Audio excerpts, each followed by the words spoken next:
Hello കൂട്ടുകാരെ, സന്ധ്യയ്ക്ക് അമ്മ ലൈവിലൊക്കെയാണ്. നന്നായി വിശക്കുന്നുണ്ട്. കറിയൊക്കെ തണുത്തിരിക്കുകയാണ്. എനിക്കത്ര താല്പര്യം പോരാ, മോൾക്കും എനിക്കും താല്പര്യം പോരാ. അതുകൊണ്ട് തന്നെ നൂഡിൽസ് ഉണ്ടാക്കാൻ ഞാൻ പ്ലാൻ ചെയ്തു. പെട്ടെന്നൊരു നൂഡിൽസ്, അധികം മസാലകളൊന്നും ചേർക്കാതെ ഇന്ത്യൻ കറി മസാലകൾ ചേർത്തുകൊണ്ടുള്ള ഒരു നൂഡിൽസ് തയ്യാറാക്കാനുള്ള ഒരുക്കത്തിലാണ്. ഞാനിവിടെ എടുത്തിരിക്കുന്നത് ടോപ്പ് റാമൻസിൻ്റെ നൂഡിൽസും മാഗിയുടെ ഒരു ചിക്കൻ നൂഡിൽസും കൂടി മിക്സ് ചെയ്തെടുത്തു. എനിക്ക് ഈ മിക്സ് ചെയ്ത് നൂഡിൽസ് എടുക്കുന്നത് വലിയ ഇഷ്ടമാണ്. പക്ഷേ മസാല ഞാൻ എന്തെങ്കിലും ഒന്നേ ഉപയോഗിക്കാറുള്ളൂ. രണ്ടും കൂടി അത് ഞാൻ മിക്സ് ചെയ്യാറില്ല. പക്ഷേ നൂഡിൽ ഞാൻ മിക്സ് ചെയ്യാറുണ്ട്. അതങ്ങനെ വെള്ളത്തിലങ്ങനെ നന്നായിട്ട് ഒന്ന് ചൂടായിക്കൊണ്ടിരിക്കുമ്പോൾ തന്നെ അടച്ച് വെച്ച് ആവിയിലൊന്ന് വേവിക്കുകയാണ്. ഇടയ്ക്ക് 1 മിനിറ്റ് മതിയല്ലോ, പെട്ടെന്ന് തന്നെ അത് വെന്തിട്ടുണ്ട്. So next I am planning for adding some masalas. Mainly ഞാൻ ടോപ്പ് റാമിൻ്റെ ഒരു മസാല ആഡ് ചെയ്യാമെന്ന് വിചാരിച്ചു. മാഗിയുടെ മസാല ഞാൻ അവോയ്ഡ് ചെയ്യുകയാണ്. സോ ടോപ്പ് റാമിൻ്റെ മസാല ഞാൻ ആഡ് ചെയ്യാനായിട്ട് അത് എടുത്തെടുത്ത് വെച്ചിട്ടുണ്ട്. അതിനു മുമ്പ് ഞാൻ എല്ലാം ഒന്ന് മിക്സ് ചെയ്ത് എടുത്ത് ഇതിൻ്റെ ആ ഒരു നന്നായിട്ട് ഞാൻ പൊട്ടിച്ചിട്ടില്ലായിരുന്നു. അങ്ങനെ ടോപ്പ് റാമൻസിൻ്റെ മസാല ഞാൻ ആഡ് ചെയ്ത് കൊടുത്തു. അതും ഒരു സാഷെ മാത്രം. അത് 2 സാഷെ ഉണ്ടായിരുന്നു, പക്ഷേ ഒരു സാഷെ മാത്രമേ ഞാൻ എടുത്തിട്ടുള്ളൂ. നെക്സ്റ്റ് വന്നിട്ട് നമ്മുടെ Indian curry masalas, Indian spices. Actually curry masala ഫ്ലേവറിലൊക്കെ ഇറങ്ങാറുണ്ട് ഇടയ്ക്ക്. ഓട്സ് കറി മസാല ഫ്ലേവറിലുണ്ട്, സം നൂഡിൽസ് ഉണ്ട്. അപ്പോൾ ഞാനത് വീട്ടിൽ തന്നെ നമുക്കൊന്ന് പ്രിപ്പയർ ചെയ്താലെന്ന് വെച്ചൊരു ഐഡിയ. അല്പം മഞ്ഞൾപ്പൊടി കൊടുത്തു, ടെർമറിക്, അതുപോലെ തന്നെ കുറച്ച് ചില്ലിപ്പൊടി കൊടുത്തിട്ടുണ്ട്. പിന്നെ ഓഫ് കോഴ്സ് ചില്ലി വേണമല്ലോ, ഒരു സ്പൈസി ആണല്ലോ. അല്പം പെരുംജീരകവും മറ്റ് സ്പൈസസും തക്കോലമൊക്കെ ചേർത്തു. ഒരു ജസ്റ്റ് ഒരു മീറ്റി ഫ്ലേവർ അത് കിട്ടുമല്ലോ, ബീഫി ടച്ച്. അതുപോലെ തന്നെ ഉപ്പ് ഞാൻ ചേർക്കുന്നില്ല, ഓൾറെഡി മസാലയിലുണ്ട്. സോ ഇതെല്ലാം കൂടി ചേർത്തിട്ട് ഇതിനെയൊക്കെ നന്നായിട്ടൊന്ന് മിക്സ് ചെയ്യാണ്. ഇതിപ്പം ഇത് റെഡിയായി വരുമ്പോഴത്തേക്ക് നല്ല ടേസ്റ്റാണ്, ഫ്ലേവറൊക്കെ കിട്ടുന്നുണ്ട്. ആ ഒരു മണമൊക്കെ നല്ല ആസ്വാദ്യകരമായ ഒരു ഗന്ധമാണ് വരുന്നത്.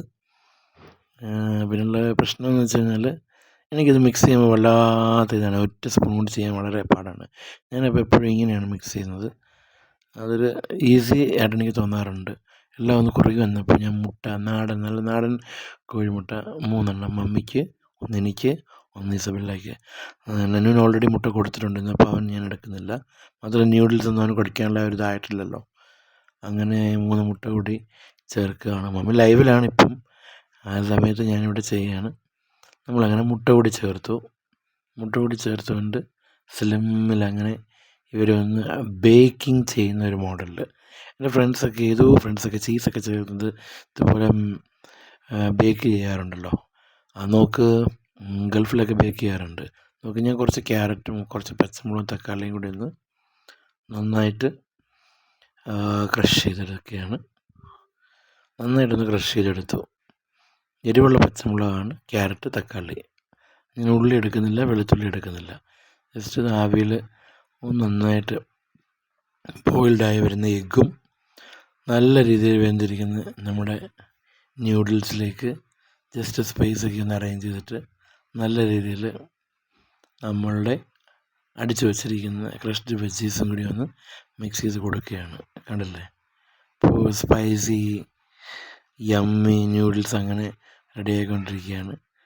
എല്ലാം ഞാനൊന്ന് അറേഞ്ച് ചെയ്ത് കൊടുത്തു. കുറച്ച് പച്ചമുളകിൻ്റെയൊക്കെ ഫ്ലേവറൊക്കെ ഒന്ന് ഇറങ്ങണമല്ലോ. സെമി ബോയിൽഡേ ആകാവുള്ളൂ പച്ചക്കറികൾ. നോക്ക്, ഞാൻ മഞ്ഞ കരു ജസ്റ്റ് ഒന്ന് ചെറുതായിട്ട് ഞാനൊന്നിവിടെ പൊട്ടിച്ചു. ഓക്കെ, ക്രീമി, അതാണ് എനിക്ക് ഏറ്റവും ഇഷ്ടം. 3ാമത് ഞാൻ പൊട്ടിച്ചാണ്, അത് ഞാൻ തന്നെ എടുക്കാൻ തീരുമാനിച്ചു. എൻ്റെ മോളും അതിൽ തന്നെ നോട്ടം ഇട്ടിട്ടുണ്ട്. ഞാനങ്ങനെ യമ്മി ആയിട്ടുള്ള carrot, tomato, Indian curry masala ഫ്ലേവറിലുള്ള എഗ് നൂഡിൽസ് തയ്യാറാക്കിയിട്ടുണ്ട്. സോ നമുക്ക് എന്ത് ഈസിയാണ്, സെയിം ടൈം നല്ല ന്യൂട്രീഷ്യസും കൂടിയാണ്. ഓഫ് കോഴ്സ് നമ്മൾ മാഗി മസാല, ആ മസാല നമുക്ക് അവോയ്ഡ് ചെയ്തിട്ട് നമ്മുടേതായ മസാലകൾ ചേർത്ത് മാഗി നൂഡിൽസ് ചെയ്താൽ എൻ്റെ ഒരു ഡിഫറെൻറ്റ് ടേസ്റ്റ് ആയിരിക്കും. ചില സമയത്ത് അങ്ങനെയും ട്രൈ ചെയ്ത് നോക്ക്. ഒരു റെസിപ്പി പോലെ നിങ്ങൾക്കിത് ചെയ്യാം. ആകെ കൂടി എനിക്ക് എടുത്തതെന്ന് വെച്ചാൽ ഒരു 6 മിനിറ്റ്, അതിനപ്പുറം എടുത്തിട്ടില്ല ടൈം. പെട്ടെന്നാണ് ഞാൻ ചെയ്തത്. ചൂട് വെള്ളം ഒഴിച്ചാണ് ഞാൻ മാഗി ബോയിൽ ചെയ്തത്. ഓൾറെഡി ചൂടായ വെള്ളമായിരുന്നു, അതുകൊണ്ടാണ് 6 മിനിറ്റ് എന്ന് എനിക്ക് തോന്നുന്നു. പെട്ടെന്ന് തന്നെ എല്ലാം ചെയ്യാൻ പറ്റി. ഇപ്പോൾ സാലഡാണോ പ്രോട്ടീനാണോ അതോ അല്പം കാർബോ, എല്ലാം കൂടി മിക്സ്ഡാണ്. but very nutritious, yummy, tasty, and so well rich taste buds, I think. അപ്പോൾ എല്ലാവരും ഇതൊന്ന് ട്രൈ ചെയ്യണം. നല്ല ഇഷ്ടപ്പെടും കേട്ടോ, ഒരു കുറ്റം തോന്നത്തില്ല. നമ്മൾ ജസ്റ്റ് ഇന്ത്യൻ കറിയുടെ ഒരു ഫ്ലേവറും സാലഡ്സ് പോലെയുള്ളൊരു എരിവും ആ സ്പൈസും വെജീസിൻ്റെ ആ ഒരു ഇതും എല്ലാം കൂടി ആകുമ്പം it will be another taste. I feel every one will enjoy this dish. So എല്ലാവരും ഒന്ന് ട്രൈ ചെയ്യണം. എന്തെങ്കിലും തെറ്റുകുറ്റങ്ങളുണ്ട് ക്ഷമിക്കണം. വല്ലപ്പോഴൊക്കെ ഞാനും ഇങ്ങനെ റെസിപ്പീസൊക്കെ ആയിട്ട് വരും.